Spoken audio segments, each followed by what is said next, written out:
नमस्कार दोस्तों, मैं Sushil Kumar junior account assistant Indian Railway आप सबका सुशील बटेसर यूट्यूब चैनल पर स्वागत करता हूं। आज मैं आपको ग्रुप डी की एक पोस्ट जो है असिस्टेंट असंटी यानी हेल्पर असंटी इसकी जॉब प्रोफाइल बताऊंगा। कंप्लीट जॉब प्रोफाइल रहेगी। यदि आप मेरे चैनल पर नए हो तो चैनल को सब्सक्राइब कर ले।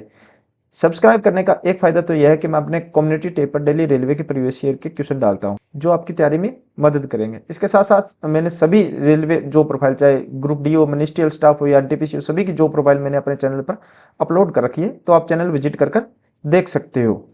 आज की वीडियो में हम असिस्टेंट एसएनटी की जो कवर करने वाले हैं, जिसमें सबसे पहले सिलेक्शन प्रोसेस जानेंगे, फिर ट्रेनिंग, फिर पोस्टिंग कहाँ होगी, फिर वर्कलोड कितना है, क्या जॉब प्रोफाइल रहने वाली है, कहाँ कहाँ कार्य करना है, प्रमोशन कैसा है इस पोस्ट पर, सैलरी और अलाउंसेस जानेंगे। इसके अलावा लीव एंड ट्रांसफर जानेंगे, फिर फैसिलिटी और फीमेल के लिए कैसी पोस्ट है, ये सब हम इस वीडियो में जानने वाले हैं। आज हम बात करने वाले हैं रेलवे ग्रुप डी की बेस्ट बुक के बारे में, जो कि चक्षु पब्लिकेशन की आती है, जिसमें सामान्य ज्ञान की पहली बुक के बारे में आपको मैं बताता हूं। इस बुक में आपको सबसे पहले चैप्टर दिया होगा और चैप्टर में पॉइंट वाइज अच्छे से समझाया गया, जो कि आप स्क्रीन पे देख पा रहे हो। इसके बाद जैसे ही आपका चैप्टर कंप्लीट होता है, उसके बाद पीवाईक्यू दिए हुए हैं यहाँ पर।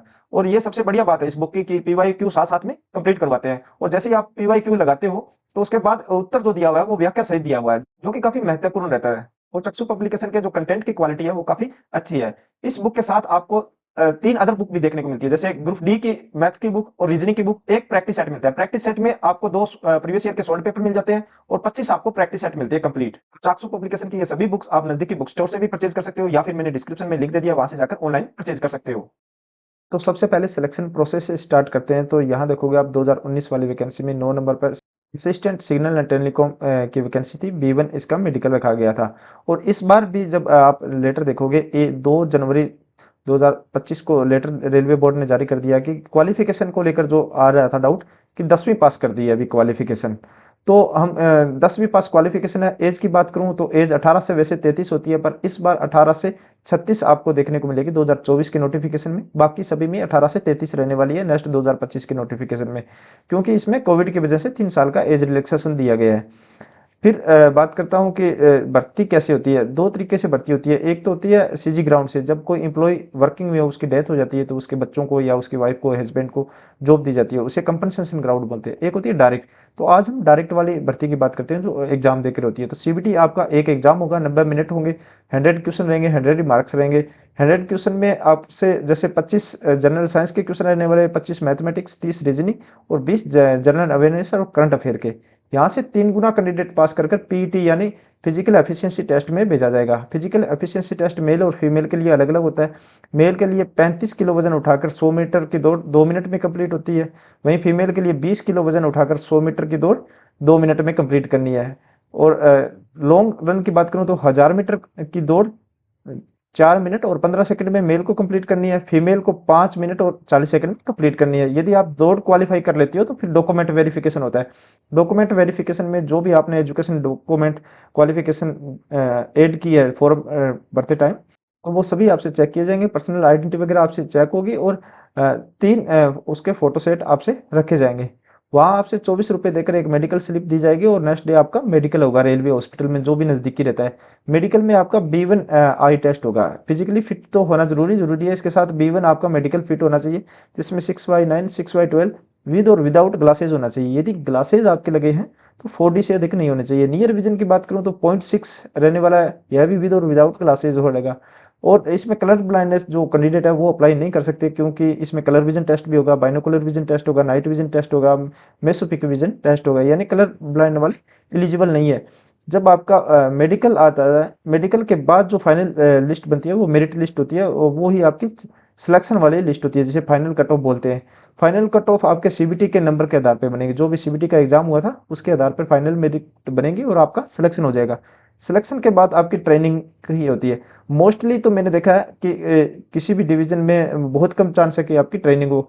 फिर भी मैंने इधर अहमदाबाद डिवीजन में पता किया था, वहाँ 21 दिन की ट्रेनिंग करवाई जाती है। बाकी नॉर्थर्न की बात करूँ, नॉर्थर्न रेलवे की, तो यहाँ कोई ट्रेनिंग नहीं होती, डायरेक्ट आपकी पोस्टिंग होती है। तो पोस्टिंग आपकी XYZ सभी जगह हो सकती है, सभी सिटी में। और पोस्टिंग जो रहने वाली है स्टेशन पे होगी, और एक स्टेशन भी दिया जा सकता है, एक जैसे हेडक्वार्टर स्टेशन रहेगा उसके आसपास छोटे स्टेशन भी आपको दिए जा सकते हैं, एक से ज़्यादा स्टेशन भी अलॉट रहते हैं इसमें। यदि आपसे को एक से ज़्यादा स्टेशन मिलते हैं तो आपको टीए भी इसमें मिलता है, ट्रेवलिंग अलाउंस, यदि आप ड्यूटी करने जाते हो तो। ड्यूटी टाइम की बात करूँ तो वैसे तो यह पोस्ट 24 घंटे वाली है, यानी 24 घंटे आपकी ड्यूटी रहने वाली है। मोस्टली वर्क की बात करूं तो 3 से 4 घंटे आपका डेली वर्क रहने वाला है। इसमें कोई शिफ्ट वर्क नहीं है। इमरजेंसी में आपको रात में भी बुलाया जा सकता है, सुबह भी बुलाया जा सकता है। यदि कहीं काम ज़्यादा हो रहा है तो वहाँ शिफ्ट में करवाया जा सकता है, मगर ऐसा नहीं है। अभी मोस्टली इलेक्ट्रिफिकेशन वगैरह हो चुका है, तो वैसे 24 घंटे ड्यूटी है, पर 3 से 4 घंटे डेली काम रहता है। वीकली बात करूँ तो वीकली आपको एक रेस्ट मिलता है, जो आपका सैटरडे हो गया, किसी को संडे को, किसी को फ्राइडे को, इसी तरह एक किसी को फिक्स कर दिया जाता है। वहाँ आपका एक रेस्ट रहने वाला है। जो प्रोफाइल की बात करते हैं, जो प्रोफाइल में सबसे पहले ये दो अलग अलग डिपार्टमेंट है। सिग्नल अलग डिपार्टमेंट है, टेलीकॉम अलग डिपार्टमेंट। टेलीकॉम की बहुत कम वैकेंसी होती है, सिग्नल की मोस्टली सारी वैकेंसी जो आती है ग्रुप डी में, ये मोस्टली सिग्नल की आती है। टेलीकॉम की इक्का दुक्का वैकेंसी होती है, यानी 1-2% हम कह सकते हैं इसमें। और जैसा कि इसका नाम है वैसा ही इसका काम है। टेलीकॉम का तो मोस्टली जो टेलीकॉम की लाइन वगैरह हो गया, या जो आपने देखोगे स्टेशन मास्टर के रूम में टेलीफोन वगैरह रखे रहते हैं, उनका मेंटेनेंस वगैरह, उनकी रिपेयरिंग वगैरह का कार्य रहता है। सिग्नल जो आते हैं, जो सिग्नल वाले में, तो उनमें अलग अलग तरह के कार्य होते हैं। सबसे पहला तो कार्य इनको है ना असिस्ट करना होता है, अपने सीनियर होते हैं। सीनियर पहले तो टेक्नीशियन स्टाफ होगा, फिर एमसीएम हो गया, जेई हो गया, एसएससी हो गया, ये सभी इनके सीनियर होते हैं। ये जो उनका कार्य बोलते हैं वो करने होते हैं। कुछ रेगुलर वर्क भी होते हैं इनके, और इनके कार्य ग्रुप में होते हैं। अकेले भी कुछ जैसे छोटा मोटा कार्य अकेले करते हैं, बाकी बड़ा कार्य होगा तो उनके साथ एक पूरा ग्रुप रहेगा, जिसमें टेक्नीशियन 3 भी रहेगा, टेक्नीशियन 2 भी रहेगा, एमसीएम रहेगा, जेई भी आपके साथ रहता है। जैसे छोटे मोटे कार्य की जो मैं बात कर रहा था, जैसे कांटे की मरम्मत है, जो भी आपको हेडक्वार्टर स्टेशन मिला है एक, वहाँ जो भी आसपास के कांटे हैं स्टेशन मास्टर के कंट्रोल में होते हैं वैसे तो कांटे, पर जब उनकी मरम्मत की बात आती है, ऑयल हो गया, ग्रीसिंग हो गया, जब आप फोटो में नीचे देख रहे हो ये मरम्मत वगैरह चल रही है, इस तरह का कार्य रहता है। और जो भी टूल किट वगैरह होती है, जो आपके टेक्नीशियन स्टाफ रखते हैं, आपको भी रखनी होती है, तो उनकी क्लीनिंग वगैरह का कार्य भी रहता है। इस तरह के कार्य असिस्टेंट एसएनटी करते हैं। फिर हो गया मेंटेनेंस ऑफ लोकेशन बॉक्स। जो भी लोकेशन बॉक्स लगे रहते हैं, आगे मैं दिखाऊंगा आपको लोकेशन बॉक्स कैसे होते हैं, तो उनकी मेंटेनेंस हो गया। फिर सिग्नल लाइट को चेक करना, उनका मेंटेनेंस करना। जो ये आप देख रहे हो फोटो में, ये लाइट्स लगी होती है, तो ये लाइट्स वैसे तो स्टेशन मास्टर के कंट्रोल में होती है, पर कई बार वो कंट्रोल छोड़ जाती है, यानी काम करना बंद कर जाते हैं, कोई फॉल्ट आ जाता है, तो उनको मैनुअली देना होता है, तो भी इनका मेंटेनेंस करना होता है। कभी जैसे रेड ग्रीन या फिर येलो होती है, तो वो अपना प्रॉपर कार्य वर्क नहीं करती है, तो उनको मेंटेनेंस करना, उनको सही करना, और जब रेल पासिंग हो तो उनका देखना कि सही से सिग्नल जा रहा है या नहीं जा रहा, इस तरह का कार्य रहता है। अब हाँ, एक एक करके हाँ देख लेते हैं। जैसे ट्रैक की गैपिंग चेक होती है, ये ट्रेन जब गुजरने वाली होती है उससे पहले, मतलब ये तो रेगुलर वर्क नहीं कह सकते इसको, मतलब 1 महीने में एक बार चेक किया जाता है कि जो बीच का गैप है ये सही से है, तभी आपकी ट्रेन सही से दौड़ पाएगी। तो इस तरह का भी कार्य असिस्टेंट एसएनटी को करना होता है। अभी एक कार्य रहता है सिग्नल मेंटेनेंस का। तो सिग्नल मेंटेनेंस में एक तो ये सिग्नल लगे होते हैं, इनका मेंटेनेंस आपको मैंने बता दिया, लाइट वगैरह चेंज करना है। यदि इनके पुरानी लाइट हो चुकी है, ये ग्लासेस वगैरह पुराने धुंधले हो चुके हैं, तो इनके चेंज करना, प्रॉपर वर्क नहीं कर रहा तो इनको चेंज करना। इसके साथ साथ जो पैनल रूम होता है उसको भी मेंटेनेंस करना होता है, जो मैं आगे की स्लाइड में अभी बताऊंगा। फिर एक होता है रिले रूम। इसमें डायरेक्ट आप नहीं जा सकते, क्योंकि इसमें जिम्मेवारी जिसकी रहती है वो ही जाएगा, और एक असिस्टेंट एसएनटी होता है, उसके पास कोई जिम्मेवारी नहीं होती है, उसके पास लिखित में कोई ऐसा जिम्मेवारी नहीं दी जाती। तो इसका जो रिपेयर होता है या मेंटेनेंस होता है, ये ओनली जैसे कोई सीनियर आपका साथ में जाएगा, एमसीएम जाएगा, जेई जाएगा या एसएससी जाएगा, उनके जब वो प्रेजेंट होंगे तभी आप इस चीज़ को मेंटेनेंस करोगे, क्लीनिंग करोगे। क्लीनिंग वगैरह ये जो छोटे छोटे बॉक्सेज रहते हैं इनको क्लीन करना होता है, इस तरह का कार्य रहता है। ये प्रॉपर एसी होता है, और इसका हेड हम बोल सकते हैं जेई या एसएससी रहते हैं, उनके जब वो प्रेजेंट होते हैं तभी आपको इसकी क्लीनिंग वगैरह करनी होती है। ये मोस्टली बड़े स्टेशन पर रहते हैं। अभी फिर जो लोकेशन बॉक्स की बात कर रहा था, तो ये लोकेशन बॉक्स रहते हैं, इनको क्लीनिंग करना टाइम टू टाइम, इनका 2-3 दिन से इनकी क्लीनिंग होगी। फिर इनमें कोई ऑयलिंग ग्रीसिंग वगैरह या कोई वायर वगैरह लगे रहते हैं, कोई कट वगैरह नहीं है, कोई चूहा वगैरह ना काट दे, इस तरह की चेक करनी होती है प्रॉपर। जैसे कोई बारिश के मौसम में कहीं पानी से स्पार्किंग वगैरह हो, तो इस तरह की आपको डे टू डे चेक करना होता है। एक होता है एक्सेलरेट काउंटर बॉक्स, इसका भी मेंटेनेंस करना होता है। ये होता है जब ट्रेन पास हो रही है तो ये एक प्रकार से सेंसर होता है कि ट्रेन कंप्लीट पास हो गई है, तो एक प्रकार से स्टेशन मास्टर को सिग्नल देता है। तो इसका भी मेंटेनेंस असंटी करते हैं, असंटी जो असिस्टेंट रहते हैं वही इसका मेंटेनेंस करते हैं। और टेलीकॉम वालों का वर्क तो आपको मैंने पहले ही बता दिया, जैसा कि इनका नाम है, जैसे टेलीफोन वगैरह लगे रहते हैं, उनकी मेंटेनेंस हो गया, उनकी वायरिंग होगी, उनमें कोई सिग्नल में दिक्कत आ रही है तो इनको चेक करना होता है। ये बहुत कम पोस्ट रहती है, बाकी एसएनटी की ओनली सिग्नल की ज़्यादा पोस्ट रहती है। फिर पैनल की बात कर रहा था कि पैनल रिपेयरमेंट का कार्य रहता है, उनका मेंटेनेंस। तो पहले तो ऐसे मैनुअल होता था, अभी डिजिटल भी आ गया, तो डिजिटल भी आ गया तो उनका भी मेंटेनेंस वगैरह टाइम टू टाइम चेक करना कि सही से प्रॉपर वर्क कर रहा है या नहीं कर रहा है। यदि नहीं कर रहा तो अपने सीनियर के साथ इसको मेंटेनेंस करना, रिपेयर करना, ये कार्य रहता है एक असिस्टेंट एसएनटी का। तो कांटों की बात कर रहा था कि कांटों की ये देखो, यहाँ फोटो में आप देख रहे हो कि कांटों की भी मरम्मत यहाँ चल रही है। प्रॉपर मशीन वगैरह इनके साथ रहते हैं, टेक्नीशियन स्टाफ रहता है, जेई रहता है, सभी रहते हैं और कांटों की मरम्मत ये टाइम टू टाइम करते हैं। फिर एक वर्क ऐसा होता है कि आपका जो फाटक आपने देखा होगा कि रेलवे क्रॉसिंग पे फाटक लगा होता है, यदि उसमें कुछ क्रैक आ जाए, जो यहाँ फोटो में दिख रहा है, तो क्रैक आ जाए तो उसको भी रिपेयर करना असिस्टेंट एसएनटी की ही ड्यूटी होती है। और यदि आप इसको रिपेयर करने जाते हो तो एक अलाउंस होता है इसमें, मील अलाउंस, डाइट अलाउंस बोलते हैं उसे। डाइट अलाउंस 250 रुपये अलग से दिए जाते हैं वो। यदि इसमें कोई क्रैक हो गया, कोई मतलब किसी भी पशु ने या फिर किसी भी व्हीकल ने इसमें टक्कर मार दी, क्रैक हो गया, तो इसको रिपेयर करना होता है। इसके साथ जो भी रेलवे क्रॉसिंग होती है उसके पास एक आपने देखा होगा सिग्नल होता है, सिग्नल के पास जी लिखा होता है, ये मतलब गेट के पास सिग्नल होता है। तो इसका भी मेंटेनेंस वगैरह है ना, सिग्नल एंड टेलीकॉम डिपार्टमेंट करता है। यानी जो भी एसएनटी डिपार्टमेंट के अंडर कार्य रहता है वो सभी असिस्टेंट एसएनटी को करने पड़ते हैं। और अब हम जान लेते हैं प्रमोशन, एसएनटी का प्रमोशन कैसे होता है। तो प्रमोशन सबसे पहले हेल्पर के रूम में आते हैं ये असिस्टेंट एसएनटी 1800 ग्रेड पे पर। यहाँ से पहला प्रमोशन लेने के लिए इनको एक डिपार्टमेंटली एग्जाम होता है, वो एक फॉर्मेलिटी टाइप ही होता है। आप इसमें लगभग सभी पास कर जाते हैं। फॉर्मेलिटी इसमें सिग्नल वगैरह का पूछा जाता है कि आपने कैसा कार्य किया, वाइवा टाइप भी हो सकता है। तो ये 2 साल जब आपकी सर्विस हो जाती है तो एलिजिबल हो जाते हो, और ये एग्जाम देकर आप टैग 3 यानी टेक्नीशियन 3 1900 ग्रेड पे में आ जाते हो। और फिर टेक्नीशियन 2 में भी जाने पर आपको फिर ऐसा ही एक एग्जाम और देना होगा, और एग्जाम देने के बाद आप टेक 2 में चले जाओगे। यहाँ भी आप 2 से 3 साल में प्रमोट हो ही जाते हो। तो टेक 2 के बाद टेक 1 के लिए कोई एग्जाम नहीं होता, फिर एमसीएम तक भी कोई एग्जाम नहीं होता। आप 4200 ग्रेड पे तक आराम से पहुंच जाते हो स्टार्टिंग के 10 से 12 साल में। उसके बाद यदि आपको सुपरवाइजरी पोस्ट में जाना है, तो ये तो था टेक्नीशियन वर्क हो गया, या फिर ये वर्किंग वाली थी।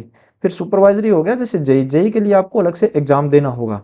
तो या तो फिर एलडीसी एग्जाम दो या जीडीसी। जीडीसी के लिए आपके पास क्वालिफिकेशन होनी चाहिए उस लेवल की, जैसे डिप्लोमा हो गया, बीटेक हो गया, उस लेवल की क्वालिफिकेशन। ये जीडीसी एग्जाम होता है, वो ज्वाइनिंग के बाद आप कभी भी दे सकते हो, यानी नेक्स्ट डे यदि फॉर्म निकलते हैं तो आप अप्लाई कर सकते हो। एलडीसी के लिए हर पोस्ट के लिए अलग अलग क्वालिफिकेशन रखी गई है। साथ साथ में उसमें ऐसा भी सर्विस पीरियड का एक प्रावधान दिया गया है कि कम से कम आपकी 3 साल की सर्विस 2800 पे कंप्लीट हो गई हो तो आप इस पर एलिजिबल हो। यदि आप जेई बन जाते हो तो एसएससी 2 से 3 साल बाद एसएससी सीनियर सेक्शन इंजीनियर बन जाते हो 4600 ग्रेड पे। उसके बाद आपको एमएससीपी मिलता रहेगा और आप 5400 ग्रेड पे तक जा सकते हो। ये प्रमोशन की हमने यहाँ बात कर ली। प्रमोशन के बाद सैलरी की बात करूँ तो सैलरी, ये सैलरी स्लिप का स्ट्रक्चर आपको दिखा रहा हूँ मैं। लेवल 1 में 1800 ग्रेड पे पर आते हैं, बेसिक 18,000 रहने वाला है। बेसिक 3% हर साल इंक्रीज होता है। और डीएनएस अलाउंस की बात करूँ तो यह अभी 9540 रुपये है स्टार्टिंग। ये 53% है जो 1/7/2024 से है। मतलब इस जो डीएनएस अलाउंस हो जाता है वो साल में 2 बार बढ़ता है, 1 जनवरी और 1 जुलाई को। जो भी सरकार महंगाई बताती करेगी वो इंक्रीज हो जाएगा। जैसे अभी 50 था, 50 से 53 हो गया, फिर 53 से जो भी अब 1 जनवरी से गवर्नमेंट डिसाइड करेगी वो नेक्स्ट सैलरी में मिल जाता है। फिर हाउस रेंट अलाउंस हो गया। हाउस रेंट अलाउंस भी आपके एक्स, वाई और जेड सिटी के अकॉर्डिंग मिलता है। जैसे एक्स सिटी में 30% ऑफ बेसिक, वाई में 20% ऑफ बेसिक और जेड में 10% ऑफ बेसिक। फिर ट्रांसपोर्ट अलाउंस, ट्रांसपोर्ट अलाउंस रहता है कि आपको क्वार्टर से ड्यूटी, ड्यूटी से वापस क्वार्टर जाने के लिए मिलता है। एक्स सिटी में 1350 प्लस जो भी डीए चल रहा है उसमें, और वाई और जेड सिटी में 900 और जो भी इस पर डीए चल रहा है। तो ये कैलकुलेशन करके 53% के अकॉर्डिंग लिखी हुई है यहाँ पर। फिर इस पोस्ट में नाइट ड्यूटी अलाउंस आपको नहीं मिलता, क्योंकि 24 घंटे आपकी ड्यूटी मानी जाती है, तो नाइट ड्यूटी आपको अलाउंस नहीं रहता। नेशनल हॉलीडे अलाउंस आपको मिलेगा यदि नेशनल हॉलीडे के दिन आपकी वर्किंग रहती है तो। सबसे बड़ा है इसमें ट्रेवलिंग अलाउंस।